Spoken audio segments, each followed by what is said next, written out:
Matemáticas 2 sería nuestra clase número 3, para nosotros la clase número teórica, y lo que vamos a recibir va a ser en esta clase es el final de la unidad número 1, mucha información, porque lo que queremos hacer es contarles todos una mirada en detalle, y casualmente decimos, no queremos mirar en piezas de rompecabezas, así como una metáfora, ¿qué se ve el rompecabezas completo? Sino casualmente hacer una mirada micro de algunos aspectos que a lo mejor en la lectura del módulo se pasaron por alto. Entonces, en ese sentido, la clase va a ser rápida, digo rápido porque hacemos una mirada micro, pero asumimos que uno leyó ese módulo, total uno tiene después esta clase grabada y lo puede retomar, y no pierdan de vista, que esto se los decimos muchas veces, nos encontramos una vez por semana en este encuentro sincrónico y a veces uno puede interpretar mal lo que sería la clase teórica del encuentro sincrónico, porque en una hora no da el tiempo para desarrollar todas las horas que tiene dentro del plan de estudio Matemáticas 2. Entonces, en ese contrato didáctico asumimos que ustedes tienen que leer ese módulo y tienen que avanzar con el práctico. Entonces, en esta revisión estaríamos terminando con la unidad número 1, y acá no es un tema en particular, sino vemos todos los modelos, líneas de tendencia, coeficientes de determinación. No vamos a entrar en el detalle cómo se hace, sino lo que me interesa es la componente económica, básicamente cómo uno mira en detalle algunas cuestiones que a lo mejor se pasan de largo en los informes, esta idea que les insistimos muchas veces en fundamentar, que es diferente a explicar cómo hago el ejercicio. Ese fundamentar implica argumentos y esos argumentos son tanto matemáticos como económicos. Entonces, en ese aspecto me quiero quedar y mirar algunos detalles, ¿no? Entonces, voy a retomar el problema de la clase pasada, no para resolverlo, sino que solamente me quiero mirar esos componentes teóricos y cómo los quiero articular, porque no me pierdo de vista que la actividad me dice, realiza un informe con fundamentos matemáticos y económicos, donde se analiza la demanda, los ingresos por ventas, los costos totales, la tasa de variación de los costos promedios y utilidades de esa pyme. Y muchas veces lo van a encontrar en los foros que le pedimos que discutan los problemas y queremos darles esas herramientas. ¿Cómo puedo discutir un problema, casualmente, que no tiene acá un apartado, haga tal cosa, haga tal otra, está totalmente dirigido y darles la posibilidad de que uno interprete esa información? Así que rebobinamos este problema que lo estuvimos viendo y lo que vamos a ver es ¿cómo articulamos componentes matemáticos con componentes económicos en estos informes? Entonces, empezamos con algunas cuestiones básicas. De la ecuación de demanda, porque nos pedía ecuación de... Voy a tomar cada uno de estos aspectos del informe, vemos la componente matemática, vemos qué cosas se pueden hacer, qué análisis hay que tener presente. Todas estas cuestiones que a lo mejor en el informe se nos escapa. Recuerden que, por un lado, cuando uno empieza, en este caso la ecuación de la demanda, hay que visualizar los datos, trazar un gráfico de dispersión de esos datos, de precio y cantidad para identificar patrones generales. Esto da la idea de cómo se estarían relacionando las variables. Hay que utilizar criterios económicos, o sea, aparte de los ajustes matemáticos, hay que considerar estos criterios económicos. Por ejemplo, el modelo debe ser coherente con la teoría económica. ¿Y qué sería un modelo coherente? Que en el caso de la demanda, que tiene que ser un modelo decreciente. Además, podría pensar, en algunos casos, no está mal, si lo miro, lo voy a segmentar. ¿Qué era este segmentar la ecuación de la demanda? Que a lo mejor puedo decir, bueno, hasta aquí se comporta como tal modelo matemático y a partir de aquí con otro modelo matemático. También podría hacer ese juego y mirar y tendría que justificar por qué me quedo con ello. Entonces, cuando miramos la ecuación de demanda, lo primero que uno hace es lo que le llamaríamos un diagrama de dispersión. Ese diagrama de dispersión es solamente ver cómo están relacionados los datos, en este caso, cantidad dada en toneladas con el precio, que es dólares por tonelada. No son menores los detalles. Recuerden que a veces esto le marcamos algunos errores frecuentes. El precio, si bien decimos precio, es precio por unidad. Así que no sería correcto decir precio, pesos, dólares, euros. No, en realidad es por la unidad de medida, por kilos, por toneladas, por por artículo en particular. Así que hay que ser precavido en ese caso. Ver un diagrama de dispersión me ayuda a decidir qué modelo puedo estar colocando. Entonces, uno, en este caso particular, decíamos, bueno, mira, Es un modelo exponencial, tiene un buen ajuste, podríamos mirar el coeficiente de determinación, pero me quiero quedar con algunas miradas ahí puntuales que se pueden pasar rápido en los informes. Recuerden, la representación tiene que ser importante, tiene que tener un título, un gráfico. Los ejes tienen que estar recortados para la ecuación de demanda. En otros casos no, porque a lo mejor estoy pensando utilidades, no necesito recortar el eje de las ordenadas, porque puedo hablar que estoy teniendo pérdidas, pero en el caso de una ecuación de demanda tienen que estar recortados los ejes, tiene sentido solo el primer cuadrante. Tiene que tener etiquetas informativas en los ejes, las magnitudes con sus unidades de medida, el modelo está restringido, al mismo tiempo puedo poner, si quiero, los pares de puntos que a mí me dieron, pero debería quitarle las etiquetas. No tiene sentido un dibujo matemático así con A, B, C, como me lo tiraría un software. Tengo que dedicarme a decir que el gráfico tiene que estar, tiene que ser importante. Puedo dejarlo porque a lo mejor uno dice, estos eran los datos que teníamos, este es el modelo que interpola la leyenda con las letras adecuadas para la teoría económica, o sea, recién ahí tenemos un buen gráfico. Ahora empezamos a mirar análisis de la información. Esto es la mirada micro que yo quiero hacer, porque podemos hacer muchos análisis, desde análisis muy superfluos a otros análisis más interesantes. Un análisis muy superfluo sería decir casi la definición de la ecuación de demanda. Es decir, bueno, a medida que aumentan las cantidades demandadas, el precio disminuye. O si el precio por tonelada disminuye, aumenta la cantidad demandada. Pero eso es muy genérico. Si me cambian la tabla y me ponen de otra ecuación de demanda, diría lo mismo. Otro problema que me cambiaron la demanda, diría lo mismo. No. Eso significa que tengo que puntualizar algunos análisis y decir dónde pongo el foco, dónde quiero hacer énfasis. Y puedo elegir, por ejemplo, voy a elegir allí. Tomo ahí 100, 120, 13,53, 9,07. Y ahora entonces tengo que hacer un análisis económico. Y en un análisis económico incluye porcentajes, ¿qué estaría ocurriendo? Hay algunos que son muy obvios, uno dice, sí, de 100 a 120 aumentó el 20%. ¿Cómo calcularía ahora qué pasó con los precios? ¿Cómo disminuyeron? Bueno, tengo que ver la variación que tuvieron los precios y la tengo que comparar contra el precio del cual parto. O sea, la variación fue de 13,53 a 9,07, o sea, disminuye, si quiero hacer la cuenta es esto, 9,07 le resto el 13,53 y lo divido con 13,53. O sea, lo que estoy comparando es la variación que tuvo el precio con respecto al precio original. En este caso estoy pensando que el precio original es 13,53. Eso me da aproximadamente un menos 0,3296. Bueno, dice, bueno, un 33%.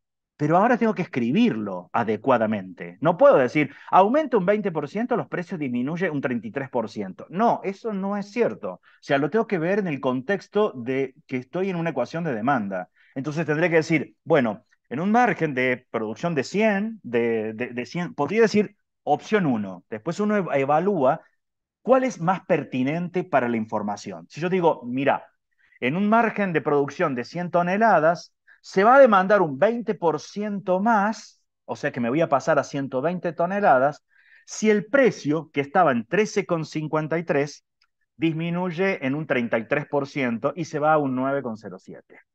Eso podría ser, o si no, empiezo con los precios. Si yo estoy en un margen de producción y venta de 100 toneladas, cuyo precio es de 13,53, y uno decide disminuir el precio en un 33%, en este caso me iría a 9,07, la cantidad demandada aumenta en un 20%.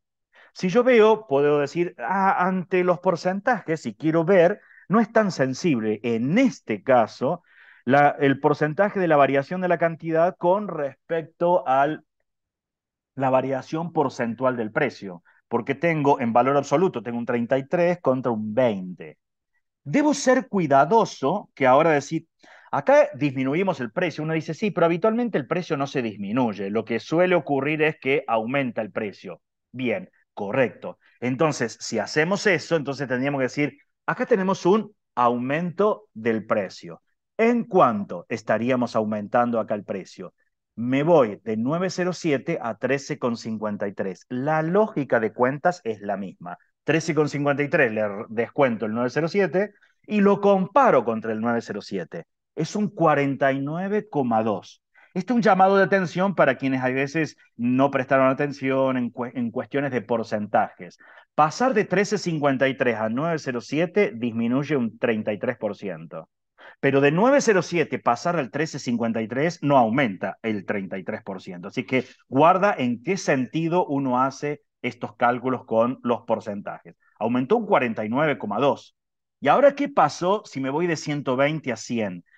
No disminuye un 20%. Si saco la cuenta disminuye un 16,7%. Entonces acá podríamos decir lo mismo. Bueno, estábamos con un precio de 907 donde se estaba demandando 120 toneladas de este producto, y si se aumenta en un 49,2% el precio, la cantidad demandada disminuye un 16,7%. Uno podría ver, en este caso particular, que en este análisis que estamos haciendo no es tan sensible la cantidad demandada con respecto al precio. ¿Por qué digo que no es tan sensible? Por los porcentajes, porque aumentamos casi un 50% y sin embargo la disminución de la cantidad demandada es inferior en valor absoluto a ese 50%. Pero no lo puedo generalizar. Guarda con el análisis, tomo otro valor acá, supongamos entre 20 y 40. Ahora miro de nuevo, lo voy a mirar en términos de aumentos de precio. 44,93, si me voy al 67,03, en este caso también me da un 49,2%. Sin embargo, pasar del 40 al 20 no disminuye el 16,7%, sino que disminuye un 50%. Entonces, si estoy analizando en ese margen de producción y venta, de los 40 toneladas, cuyo precio por tonelada era de 44,93, aumentarlo casi un 50% hace que la cantidad demandada disminuya un 50%. Entonces, precaución en ese sentido es en dónde estoy haciendo el análisis. Por eso hay que ser cuidadoso cuando uno está escribiendo y no les ponemos como pauta analice para este valor, considere para este, si no es, queremos que sean libres porque se están formando como profesionales. Miremos algunas componentes teóricas de acá como para llevarnos algunas ideas. Entonces, puntos centrales a tener en cuenta. Hay que considerar cómo la demanda reacciona en términos porcentuales en la comparación con el precio. Es necesario identificar en qué rango de producción se está realizando el análisis y cómo esto afecta la sensibilidad de la demanda. Es importante decir esto. La estoy analizando en este rango de cantidades. Se mueve de acá a acá. No lo puedo dar una expresión general. No. Es importante el rango que yo estoy considerando. La sensibilidad de la demanda puede variar significativamente según diferentes márgenes de producción, como lo vimos en el ejemplo. Mientras de acá, cuando estábamos de 120 a 100, disminuía casi un 17%, de 40 a 20 disminuía un 50% ante el mismo aumento de los precios. El mismo cambio porcentual en el precio puede resultar en diferentes respuestas de la demanda en distintos márgenes, como lo vimos en el ejemplo. Y el porcentaje de aumento de una variable en una dirección no implica automáticamente una disminución en el mismo porcentaje en la dirección opuesta. Esto es, me voy de 100 a 120, aumenté un 20%. De 120 me voy a 100, no puedo decir que disminuyo un 20%. Así que eso hay que ser cuidadosos porque se están formando como profesionales de ciencias económicas. Vamos con cuestiones teóricas de los ingresos por ventas. Los ingresos por ventas básicamente se calculan multiplicando la cantidad vendida y el precio, o sea, cantidad vendida y el precio unitario. Pero el precio nosotros lo tenemos dado que está en relación de la cantidad, es la ecuación de demanda. O sea, básicamente los ingresos por ventas los obtenemos la ecuación de demanda multiplicada por la cantidad. Hay que hacer un análisis de los ingresos, qué cosas nos interesan desde el punto de vista económico. Análisis de máximos y mínimos, o sea, examinar dónde la función tiene puntos críticos, o sea, dónde alcanza máximos, dónde alcanza mínimos. Análisis de umbrales, identificar los rangos de precio y la cantidad donde los ingresos aumentan o donde disminuyen significativamente. Es decir, bueno, Para esta cantidad los ingresos aumentan, desde esta cantidad en adelante los ingresos disminuyen. Eso significa poner puntualmente valores y no genéricos, que si me cambiaron la función, yo sigo diciendo lo mismo, ahí debo ser alerta. Si yo digo exactamente lo mismo, a mí me cambiaron la expresión y digo lo mismo, no estoy haciendo un análisis bien puntual para este caso. Tengan en cuenta estas consideraciones económicas, siempre hay que tener en cuenta las implicaciones económicas de los resultados. Hay que asegurarse que los modelos y los análisis sean coherentes con las teorías y las expectativas económicas. Si hacemos la gráfica, en nuestro caso, era una exponencial, era 99,98 por E a la menos 0,02 Q. La multiplicamos por Q, queda esta estructura. Pero entonces acá puedo decir cosas importantes. Puedo determinar el máximo. Estoy viendo, bueno, los ingresos son máximos para 50 toneladas, resultan de algo de 1.839,32 dólares, pero puedo decir más cosas. Los ingresos, bueno, resultan nulos, obviamente, para una cantidad de cero, eso lo tengo que tener presente. Es un detalle que lo tengo que tener presente en la teoría económica. No podría ser que para cero cantidad tenga ingresos por venta. Me debe coincidir con el cero. De todos modos, podría ver cosas desde la gráfica. Cuando yo me muevo desde 0 hasta 50, que es el máximo, la tasa de crecimiento de los ingresos es mucho más vertiginosa que la tasa de disminución que es desde de las 50 toneladas en adelante. Y podría calcular. ¿Cómo puedo calcular las tasas? Y la variación entre ellos. Esto lo puedo ver hasta en porcentajes. O sea, me puedo animar a decir muchas cosas en un informe económico. Miramos cuestiones teóricas, entonces seguimos cuestiones teóricas, nos vamos a costos totales. En los costos totales hay que tener presente esta idea de relación positiva. ¿Qué es relación positiva? Los costos tienen que estar siempre en aumento, tiene que ser una función creciente. Por eso decimos, existe una relación directa entre la cantidad producida y los costos totales. Mayor cantidad producida, los costos serán mayores. No nos confundamos con costos promedios o costos marginales. Hay que mirar toda la cuestión de incremento marginal, la tasa de variación de los costos. El incremento marginal, o sea, esa tasa de variación de los costos, debe ser positiva. O sea, esto significa que el costo adicional de producir una unidad adicional de producto es mayor que el costo de la unidad anterior. Esto indica que hay una relación de costo creciente. Y la curva tiene que ser creciente, o sea, la curva de costos totales debe mostrar un aumento general a medida que la cantidad producida aumenta.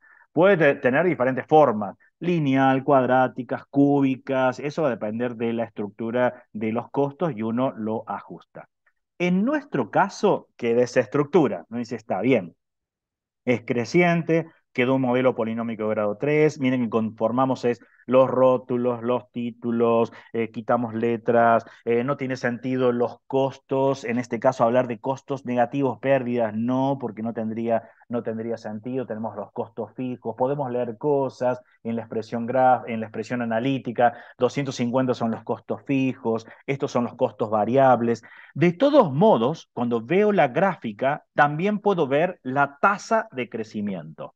Y me estoy dando cuenta que a medida que voy a producir más, la tasa de crecimiento es cada vez más alta. Esa tasa de crecimiento tiene un nombre en la teoría económica que es el costo marginal. Me está diciendo, en este caso, que producir una tonelada más en el margen de una cierta producción me cuesta mucho más que en órdenes más bajos. Eso puedo verlo también, ya lo vamos a ver en detalles. Pero ahora empezamos a mezclar funciones. Ya tenemos los ingresos por ventas y los costos totales. Los ingresos por ventas es la función que tenemos acá violeta, la función de costos totales es la que tenemos de color azul. Entonces, hay puntos que son importantes. Puedo interpretarlo económicamente. ¿Qué implica estas intersecciones entre la función de ingresos por ventas y la de costos totales? Las que están marcadas con puntos de color rojo. Y bueno, acá que los ingresos por ventas son iguales a los costos. Bueno, pero si los ingresos por ventas son iguales a los costos totales, no tengo utilidades. Y acá podría determinar con exactitud cuál es este punto, pero estoy viendo más o menos cerca de las 3 toneladas. Mira, antes de las 3 toneladas, ¿qué está ocurriendo? Los costos, que es la que tenemos en color azul, superan a los ingresos, entonces estoy teniendo pérdidas. Y lo mismo pasa acá a partir de las 86, 87 toneladas, estoy viendo que los costos superan a los ingresos, entonces tengo pérdidas. Así que si va a haber utilidades, tienen que estar más o menos entre las 3 toneladas y las 86 toneladas aproximadamente, dado que los ingresos por ventas son superiores a los costos. Esto lo estoy haciendo y tengo que estar aludiendo a, como puede observarse en la gráfica, o sea, uno alude a la gráfica y tiene que estar bien hecha esa gráfica. Miremos más componentes teóricas que están detrás. Costo marginal. Esto lo vamos a profundizar en las siguientes unidades, pero ahora van las bases del costo marginal. El costo marginal es importante en la toma de decisiones empresariales, puesto que proporciona información sobre cómo cambian los costos a medida que se incrementa la producción. Es una tasa de crecimiento de los costos. Si el costo marginal es menor que el precio de venta del producto, es favorable para la empresa producir más unidades, ya que cada unidad adicional generará un beneficio. Por otro lado, si el costo marginal supera el precio de venta, puede ser desfavorable aumentar la producción debido a que cada unidad adicional generaría una pérdida. Eso lo podemos analizar entonces en las tablas. ¿Qué pasa con el costo marginal? ¿Qué está pasando con el precio de venta? ¿Es mayor? ¿Es menor? O sea, me da herramientas para hacer un análisis más detallado. El análisis del costo marginal permite a las empresas determinar el nivel óptimo de producción, identificar puntos de eficiencia y evaluar la rentabilidad de producir una unidad adicional. Además, bueno, una herramienta importante, ustedes lo van a ver dentro de las materias específicas. Miremos cómo lo podríamos calcular. Ya empezamos a tener ahora, a analizar información en la tabla. Tenemos cantidad, tenemos el precio que está aquí, tenemos los costos totales y tenemos el costo marginal. ¿Cómo calculamos el costo marginal acá? ¿Cuánto me cuesta hacer una tonelada más? O sea, estoy en un margen de producción de 20, que me sale 358. ¿Qué es el costo marginal? ¿Cuánto me cuesta en el margen de una producción de 20 toneladas hacer una tonelada más? ¿Cómo sacaría la cuenta? Y sacaría la cuenta cuánto me cuesta hacer 21 toneladas y le resto cuánto me cuesta hacer 20 toneladas. Esa cuenta me da 6,48. Entonces estoy diciendo, mira, en el margen de 20 toneladas, que el precio es de 67,03, los costos totales son de 358, pero producir una tonelada más hace que los costos se incrementen en 6,48, en el margen de las 20. Por eso es importante poner los números. Si me ubico acá en el margen de las 140 toneladas, estoy viendo que el precio es de 6,08 y el costo marginal es de 91,02. ¿Qué es el costo marginal? Producir una tonelada más en el margen de las 140. Esa tonelada extra, pasar de 140 a 141 toneladas, esa tonelada en ese margen de los 4.870 se incrementan los costos en 91,02. Estoy viendo, este es el costo marginal, este es el precio de venta. En este caso, estoy viendo que el costo marginal supera al precio de venta. Acá, por ejemplo, me ubico en las 40. El precio de venta es 44,93, mientras que el costo marginal es 11,57. Esos análisis ustedes pueden empezar, entre comillas, a jugar y analizar qué pasa cuando es mayor, qué pasa cuando es menor, comparar precios con los costos marginales. ¿Podría graficar la función de costos marginales? Y sí, así como teníamos, por ejemplo, con la cantidad y precio, encontramos la de demanda, con la cantidad, con los costos, la de costos totales, podríamos graficar, mirar acá en detalle y decir, bueno, así se vería la de costo marginal, porque además la estamos viendo creciente, podríamos encontrar un modelo y podemos decir algo. A medida que aumentan puedo decir algo, a medida que aumentan las cantidades producidas, el costo de producir una tonelada extra en el margen de esa producción resulta cada vez más grande, como se puede apreciar en esta gráfica. Miremos, por ejemplo, acá, decimos, bueno, nos ponemos en el margen de las 160 toneladas de producción.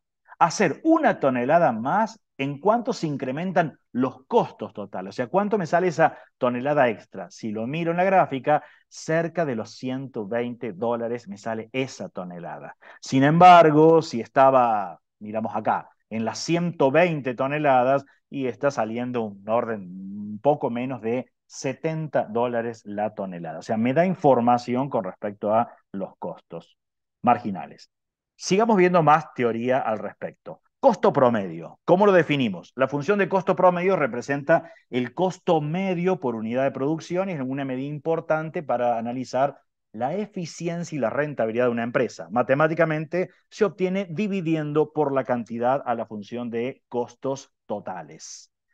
El costo promedio se utiliza para evaluar la eficiencia productiva de una empresa, comprender cómo los costos cambian a medida que varía la producción y puede haber diferentes variantes en la función de costo promedio, como el costo promedio total, que incluye todos los costos fijos y variables, el costo promedio variable, porque lo tengo que identificar de la función de costos. En nuestro caso, así quedaría la función de costo promedio. Y acá hay que mostrar, hay que ser precavido de qué información quiero mostrar. Tiene que ser importante la gráfica, lo que quiero mostrar es que inicialmente disminuye hasta aproximadamente 45 toneladas el costo promedio, a partir de allí comienza a aumentar el costo promedio, pero hasta incluso puedo decir las tasas. Veo que inicialmente hasta las 45 toneladas el modo en que desciende, la tasa de decrecimiento es superior a, en valor absoluto, si lo miro, al modo en que crecen los costos promedios a partir de las 45 toneladas. Ya tengo algunos valores. El costo promedio es mínimo para las 45 toneladas. Sin embargo, los ingresos por ventas eran máximo para las 50 toneladas. Así que podríamos mirar algunas cuestiones de esta naturaleza. Tengo la tabla, no tiene sentido calcular un costo promedio si no hago nada, porque esto es cuánto me cuesta hacer una tonelada, por más que uno diga, pero el software me tiró infinito, pero no tiene sentido, lo tengo que pensar yo desde un punto de vista económico. Veo algunos valores aquí, entonces ahora puedo mirar y decir, bueno, puedo focalizarme en algunos en particular. ¿Cuáles? El 45 y el 50. ¿Por qué el 45 y el 50? Lo explico. El 50 porque me dan las máximas utilidades, las máximas ingresos por ventas. Y el 45 porque me dan los mínimos costos promedios. Bueno, sacamos la cuenta, para eso usamos las funciones y podemos decir algo. Mira lo que ocurre, con qué precio, qué está pasando con el costo marginal, qué está pasando con el costo promedio. No confundir, por ejemplo, el costo marginal con el costo promedio. Porque el costo, ¿qué es el costo marginal? Estoy en un margen de producción de 45 toneladas, que me salen 591,44 dólares en este caso. Producir una tonelada más hace que esa tonelada extra, o sea, pasar del 45 al 46, me vaya a salir 13,41. O sea, los costos totales, los 591,44, se incrementan en 13,41.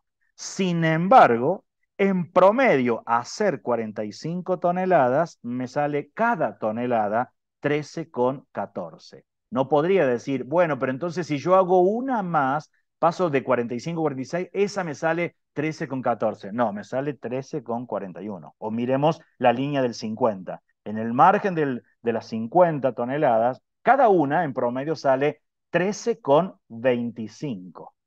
Pero hacer una más en ese margen de producción hace que los costos totales se incrementen en 15,47. En consecuencia, si paso a producir 51, el costo promedio se va a incrementar, no va a ser de 13,25, va a ser mayor, lo cual es lógico porque casualmente era mínimo en los 45. Esto es lo que ustedes tienen que tomarlo con detalle, convencerse con números, ponerlos en los informes, analizar lo que dice alguno de sus compañeros cuando están participando. No es la idea de ahora es rápido, por eso les aclaraba, es para que se queden con la imagen de lo que acontece con esto. Veamos más cuestiones teóricas entonces. Vamos a las utilidades. Las utilidades básicamente sabemos que son los ingresos por ventas menos los costos totales. Pero ya tenemos la función de ingresos por ventas y ya tenemos la función de costos totales. Simplemente es hacer una resta. ¿Qué cosas importan? Los máximos de la función de utilidad. O sea, el objetivo principal de una organización es casualmente determinar en qué punto tengo las máximas utilidades. Es lo importante para una empresa. Y también puedo mirar desde el punto de vista económico, le llamamos puntos de equilibrio, puntos donde se alcanza cuando los ingresos totales son iguales a los costos totales. Ya lo habíamos visto, que eran donde se intersecaban esas dos gráficas, la de ingresos por ventas con la de costos, que en la función de utilidades implica los ceros de las raíces, los valores que hacen cero a las utilidades. Si nos vemos en la función, entonces aquí, por ejemplo, tiene sentido tener valores negativos para el eje de las ordenadas, porque estoy hablando de pérdidas, lo cual es cierto, si no voy a producir nada, los ingresos por venta son ceros, pero como tengo restando los costos, el 250, que eran los costos fijos, ahora lo voy a estar leyendo como menos 250, que son pérdidas. Y puedo estar viendo que las máximas utilidades, en este caso, acontecen para 38,33 toneladas y resultan de 1.269,22. Eso me amplía la tabla. Entonces ahora tengo muchos más datos para mirar o puedo focalizar en estos puntos que eran importantes. Las máximas ingresos por ventas eran para las 50 toneladas. El costo promedio era mínimo para los 45 y las máximas utilidades se daban en el 38,33. Entonces puedo analizar qué información está dando en cada uno de estos casos y hacer una lectura. Bueno, si me encuentro, por ejemplo, donde las máximas son utilidades, el precio de venta va a ser de 46,46, los costos de 511,43. Si quiero hacer una tonelada más, en ese margen de producción, los costos se van a incrementar en 11, aproximadamente en $11. En promedio, hacerle estas 38,33 toneladas, cada tonelada sale un orden de 13,34 y estaría teniendo unos ingresos de $1.269,22, por ejemplo. Bueno, pasamos a otro problema. Y ahora vamos a seguir con, quedando unos dos problemas más para contarles ideas que les permiten a ustedes avanzar en el trabajo práctico, pero acá es la mirada de los detalles que a lo mejor uno se les escapan. El mapa de carnes en Argentina, donde nos habla consumo per cápita, o sea, por persona en promedio, y nos habla de carne vacuna, estoy viendo que es lo que más se consume, la carne aviar, la carne porcina. Esto me da incluso podría ser un estudio de demandas que existe en nuestro sector. Podría mirar el consumo de carnes en Argentina en los diferentes años, estudios que se han hecho, cómo fue evolucionando y, por ejemplo, podría mirar que la carne vacuna fue disminuyendo el consumo per cápita, mientras que aumentó la aviar y la porcina podría estar mirando qué es lo que ocurre, que también estuvo en aumento y me podría hacer algunas preguntas en particular. ¿Cuál de todos estos animales, y podríamos seguir agregando algunos más, cuáles me convienen, por ejemplo, si yo quisiera poner un microemprendimiento y decir, bueno, vamos a hacer un recorte, porque obviamente que va a depender de la demanda, porque uno puede decir, no, a mí me encantaría criar pato muscovi. Sí, bueno, pero tengo que ver si logro venderlos, pero podríamos hacer todo ese estudio o hacer nuestra pregunta básica, ¿cuál de estos animales resulta ser más rentable para la producción de carne? Entonces, me llevaría a analizar cada uno en detalles. Matemáticamente, a eso le llamamos modelización matemática. Y esa modelización matemática es importante en la formación de ustedes como profesionales de las ciencias económicas porque permite abordar problemas mucho más grandes. Por ejemplo, hay etapas y uno podría pensar, bueno, primero hay que identificar y comprensión del problema, comprender ese problema real, las componentes, sus restricciones.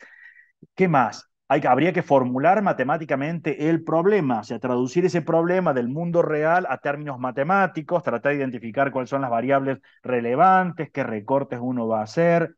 Construcción del modelo, modelos como venimos usando. Nosotros decir, bueno, un modelo que me permita anticipar o pronosticar qué es lo que ocurre. Esos modelos pueden estar dados por ecuaciones, por funciones, por expresiones. Hay que analizar ese modelo, porque para eso usamos el modelo, para pronosticar algo en particular.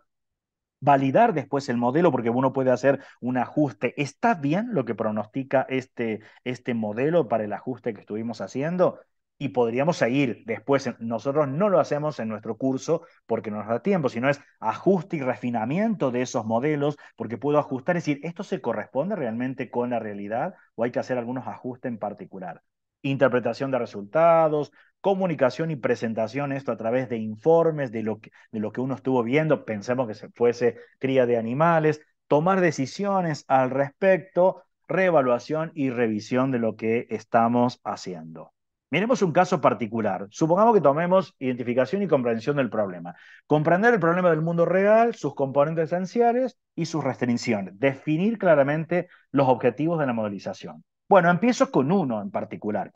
La idea sería, quiero analizar cuál de todos los animales es más rentable con el recorte que quiero. Empiezo con aves, por ejemplo, dado que ha sido la que aumentó el consumo per cápita en los últimos tiempos. Puedo ver información y en esa información me habla que dice que lo habitual es hacer una faena entre las 5 a las 7 semanas, pero no debe dar lo mismo entre las 5, la quinta, la sexta, la séptima semana o entre medio. Me voy a dar cuenta que aparecen razas, marcas comerciales. Puedo elegir una raza en particular. Por ejemplo, elijo el COB 500 y podría hacer muchos análisis de cosas económicas que son importantes. ¿Por qué dice más bajo? Este es un texto, la raza COB es española, así que y se vende aquí en Argentina, pero usa la palabra coste en lugar de costo, entonces más bajo costo de peso vivo producido. ¿Y cómo me daría cuenta que es cierto? Como para ser crítico y no decir, lo dice el manual, desempeño superior con raciones de menor costo. ¿Cómo lo vería? Mayor eficiencia de las raciones, excelente tasa de crecimiento. ¿Y cómo lo veo? Lo tendría que comparar con otras, comparar con otras razas, por ejemplo. Eso es importante que uno sea crítico. Acá vamos a hacer un recorte muy particular. Miramos, vienen suplementos que me dicen, si te vas a dedicar a la cría del pollo, tenés acá algunos parámetros en particular. Estos parámetros incluso implican en cómo crece el pollo macho, cómo crece el pollo hembra, pollo sin tipificar, así aparece al respecto, ¿no? Formulamos el problema, o sea, es traducir el problema del mundo real a términos matemáticos, identificar las variables relevantes, las relaciones entre ellas y las condiciones que deben cumplirse. Y este sería nuestro problema. El suplemento informativo de cría de pollos a engorde del COP 500 establece parámetros y objetivos de desempeño a tener en cuenta para diferentes tiempos. Estima el momento óptimo de faena para que las utilidades obtenidas sean máximas. Fundamenta tu respuesta y establece las restricciones que posee la estimación. En este recorte para nosotros vamos a pensar que vamos a vender el pollo vivo, porque ahora tendría que decir, ¿lo vendo faenado o lo vendo vivo? Es el punto óptimo de faena, pero decir que otro lo faene para no incorporar estos costos y que entre los costos voy a tener consumo acumulado de alimento, nada más. Y voy a analizarlo con un solo pollo. Después uno dice, bueno, pero no da lo mismo que sean 100. Bueno, si son 100, el consumo de alimentos será por 100, el peso será por 100, pero ahí le podría incorporar los gastos de mano de obra, alquiler que tengo del local, impuestos, servicios. Bueno, ahora lo voy a hacer solo mirar esto, si lo crío y lo vendo, y me voy a basar en el manual. Esto sería después en un contexto real uno diría, yo miro lo del manual y empiezo a mirar, ¿es cierto el modo que dice el manual, cómo crece el pollo y la cantidad de comida que tiene? Eso puede hacer un estudio económico importante. Y puedo elegir ahora, ¿qué voy a elegir? Tendría que elegir machos, hembras, tomo los primeros que aparecen en la página y vienen muchos datos. Edad en día, peso para la edad, ganancia diaria promedio, conversión alimenticia, consumo diario de alimento, consumo de alimento acumulado. Bueno, solo me voy a quedar con algunos valores. La edad, el peso y cuánto comió, nada más. O sea, de una tabla enorme. Y para hacerlo rápido, no voy a poner esa tabla con esa cantidad enorme de datos. Lo voy a hacer un recorte así chiquito. Tiempo en días, peso en gramos que tiene el pollo hasta los 56 días que tienen los datos. ¿Cuánto comió de alimento? Y entonces ahora empiezo a buscar modelos. Me iría a GeoGebra, no lo vamos a hacer. La idea es que les queden, ya tienen prácticos ustedes con estos datos. Acá es que se lleven la idea, más que cómo cargarlo, cómo hacerlo, es algunas cuestiones centrales teóricas que queremos que las adquieran. Si yo ajusto el modelo de crecimiento del pollo y digo, me encantó, me voy a dar cuenta que el exponencial no es, pruebo y me encantó el polinomio de grado 4 que tiene un muy buen ajuste. Y uno dice, no puede ser que ese sea el ajuste, porque esto es peso del pollo. Es cierto que el pollo crece, pero al mismo tiempo se estabiliza en el peso. O sea, eso lo voy a tener que tener presente, de que va a crecer y pasa algunas cuestiones particulares. un animal crece con tasas cada vez más altas inicialmente y luego comienzan a tener tasa de crecimiento cada vez menor hasta estabilizarse con el peso. Así que un modelo polinómico de grado 4, en este caso, no podría ser. O que me quede constantemente creciendo, que el pollo uno diga, ah, mira, va a lograr 5 kilos, 10 kilos, 20 kilos. No, no. Tengo que estar mirando y chequear la información que no hay pollos de 20 kilos ni de 10 kilos. Entonces tengo que decir, ah, no, esto se estabiliza. Podría tener ese valor límite de estabilización. Para ese caso, en estos casos donde hay un valor límite, hay modelos apropiados, que es el modelo logístico. El modelo logístico ustedes lo tienen dentro de todo el apunte que les dejamos, el marco teórico explicado en detalles, pero tiene una ventaja. Este valor que estamos viendo acá en el numerador me establece el valor máximo que pronostica el modelo. A lo mejor yo lo puedo tener anticipado, decir, bueno, es 5 kilos. Bueno, entonces ya tengo ese valor máximo, puedo construir de otra manera el modelo. Pero entonces tengo, ese sería el modelo de crecimiento que tiene un pollo que se estabiliza en el peso. Veamos algunas componentes teóricas del modelo logístico. El modelo logístico hay que evaluar cuándo lo debo usar. Debo analizar el fenómeno que estoy viendo, el patrón de crecimiento que debe cumplirse con condiciones parecidas a la función logística. O sea, estos aumentan inicialmente y luego disminuyen hasta alcanzar, o sea, la tasa de crecimiento disminuye hasta alcanzar un límite o saturación. Tengo datos limitados, los modelos logísticos son adecuados cuando los datos muestran una tendencia de crecimiento inicial acelerado, seguido de una desaceleración en la tasa de crecimiento, porque eso significa que está alcanzando una meseta, un valor, un tope o límite. Tengo que hacer una interpretación económica. ¿Cuándo usar esos modelos logísticos? Hay que evaluar si el resultado del modelo logístico tiene una interpretación económica relevante para el análisis. Hay veces cometemos el error de decir, ah, me quedó bien para el modelo logístico y se lo puse para la función de costos. No, no puede ser que sea para la función de costos. Eso significaría que yo aumento la producción y los costos son siempre iguales. No, no puede ser. La función de costos me tiene que quedar creciente, por ejemplo. Es ideal para crecimiento de poblaciones, por todo lo que donde aparezca crecimientos de poblaciones o quiero incorporar un nuevo seguro en un determinado lugar que voy a afectar a una determinada población, la cantidad de asegurados no va a crecer de manera infinita, va a estar limitada a la cantidad de población que tiene ese lugar. Esas cuestiones como para llevarse algunos puntos. Cuando me voy a consumo de alimento, el consumo es consumo acumulado. No podría pensar, le pongo el logístico. No, es consumo acumulado. El consumo acumulado de alimento tiene que ser una función creciente. Es así, no se va a estabilizar. Mientras esté vivo el pollo, esto va a ir creciendo porque le estoy juntando cuánta comida come en cada uno de los días y estoy viendo qué es lo que ocurre. Acá tengo que pensar en algunos modelos. Podría pensar modelo polinómico de grado 2. Ahora veamos el polinómico de grado 3. Si lo miro el polinómico de grado 3, tiene un máximo y comienza a decrecer. Lo tengo que descartar, por más que tenga un mejor ajuste. Además, acá está pensando que tiene tasas cada vez menores. No, no puede ser que el consumo tenga una tasa cada vez menor. Lo tengo que descartar. Miremos los dos modelos juntos. Ese es el modelo de crecimiento del pollo, podría ser de cualquier animal, que es el verde, y este es el consumo de alimento. Claramente me doy cuenta que el precio que lo tengo que estar vendiendo al pollo tiene que ser superior al precio del consumo del alimento. Porque si llega a ser igual el precio de venta, las curvas me van a quedar de la misma manera. Voy a tener el ingreso, que va a ser la verde, me va a quedar por debajo de los costos.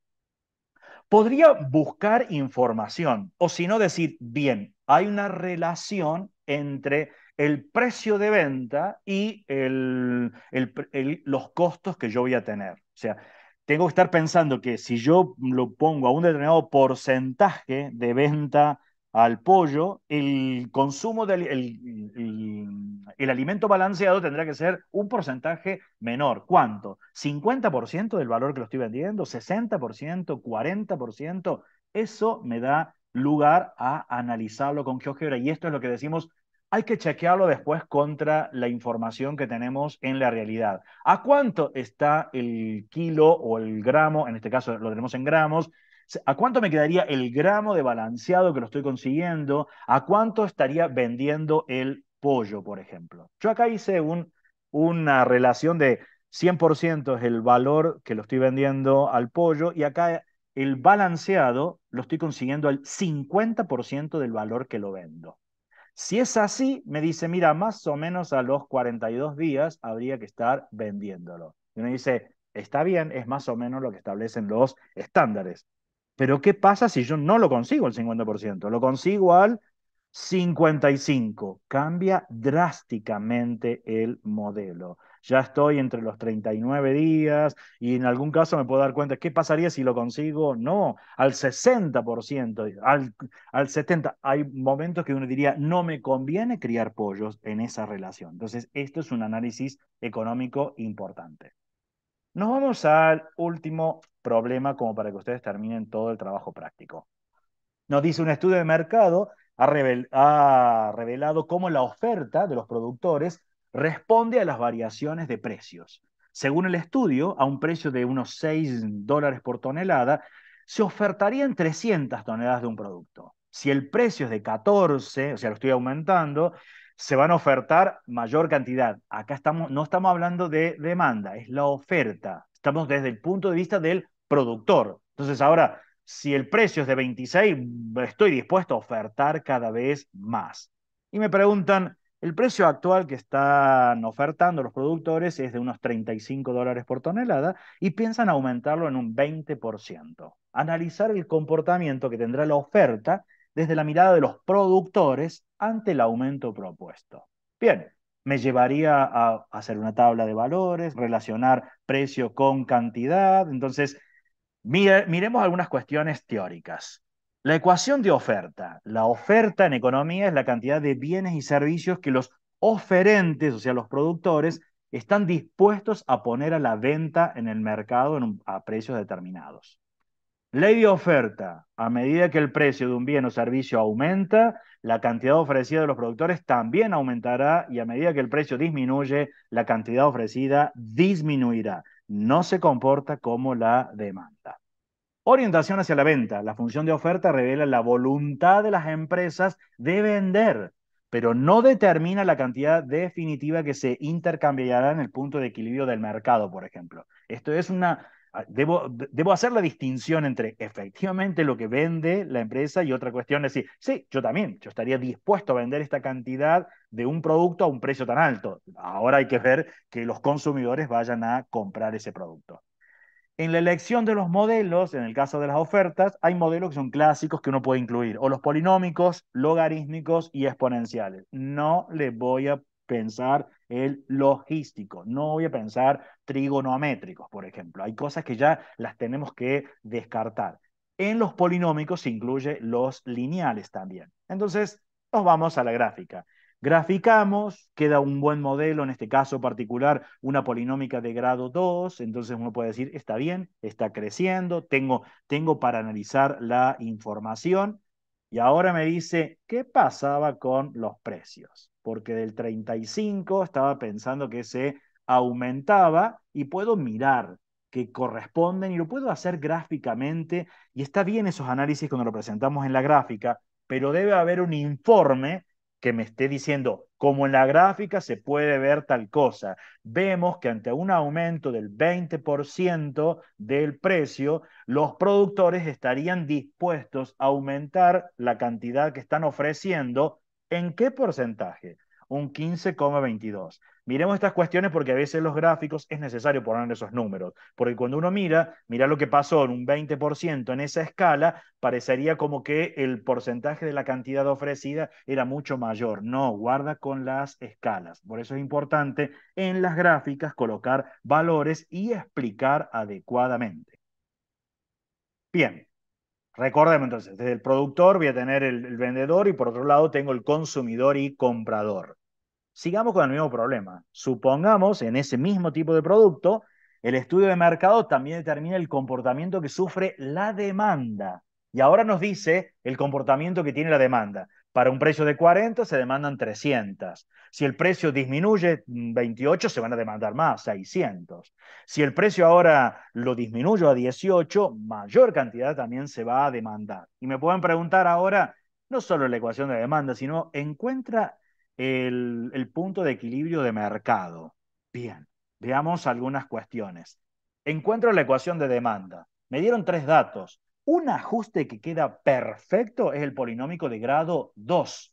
Matemáticamente uno diría, tres puntos no alineados del plano determinan una única función de segundo grado. Sin embargo, es erróneo para ajustar una ecuación de demanda por medio de un polinomio de grado 2, dado que estoy viendo que hasta 1200 decrece y a partir de allí comienza a crecer. No es el comportamiento de la demanda, así que no podría quedarme con ese modelo por más que tenga un excelente ajuste. Bueno, pruebo entre los alternativos que hay. Podría ser el potencial, podría ser el logarítmico, y uno podría decir, ¿está mal que me quede con el potencial? Y la pregunta es, ¿y por qué te querés quedar con el potencial? Si en este caso son muy poquitos datos y tiene un mejor ajuste el logarítmico. Así que es decreciente casualmente, así que me quedaría con el modelo logarítmico. Ajusto el modelo, hago la gráfica apropiada. Encontrar el punto de equilibrio de mercado lo vemos en la teoría. ¿Qué es ese punto de equilibrio de mercado? El punto de equilibrio entre oferta y demanda, también conocido como equilibrio de mercado, es el punto en el cual la cantidad demandada de un bien o servicio es igual a la cantidad ofrecida en el mercado. Es decir, es en el nivel en el que los compradores están dispuestos a adquirir exactamente la misma cantidad que los vendedores están dispuestos a ofrecer sin que haya exceso de oferta ni exceso de demanda.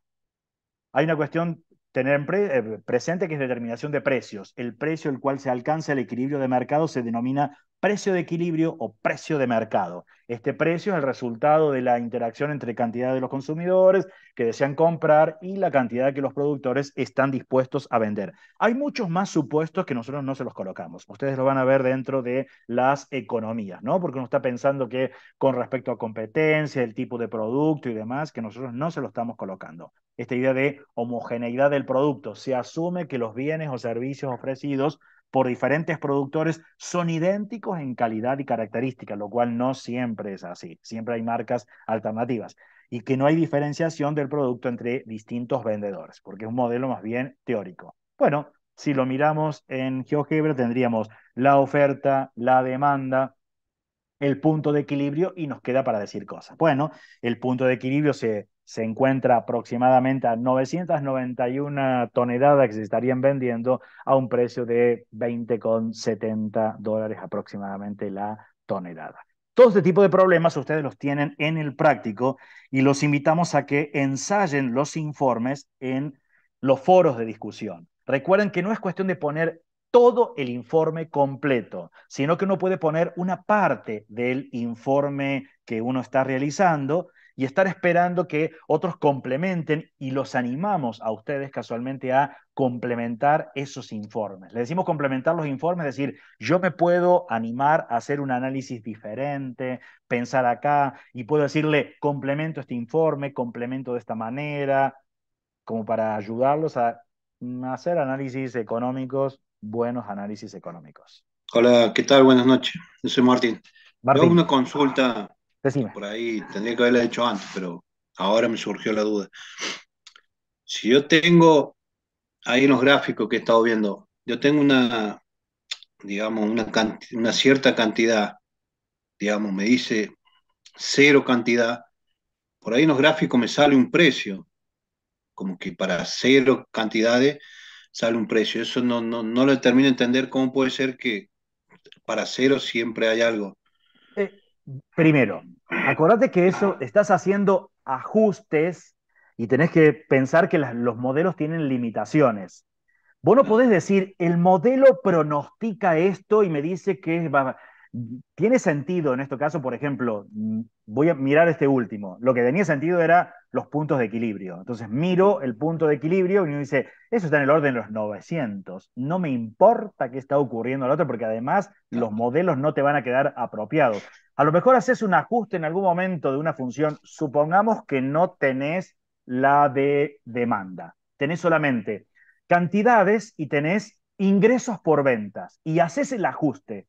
Seguramente cuando haces ese ajuste no te va a quedar que para cero le corresponde cero, pero tampoco vos podés quedarte a decir, acá pronostica que si yo no vendo nada me ingresa mágicamente $400. No, no te va a ingresar mágicamente nada. El modelo es un modelo que pronostica cosas, no te dice que va a aparecer algo. Además, uno dice, ¿pero tiene sentido los ingresos analizarlo para cantidades ceros? No, la función de ingresos tiene sentido pronosticar cuándo es el máximo, no qué pasó allá por el cero. Pero sí uno puede tener interpretaciones particulares allí. Estás calculando las utilidades, por ejemplo. Y a lo mejor solo te dieron algunas cantidades y te dieron las utilidades.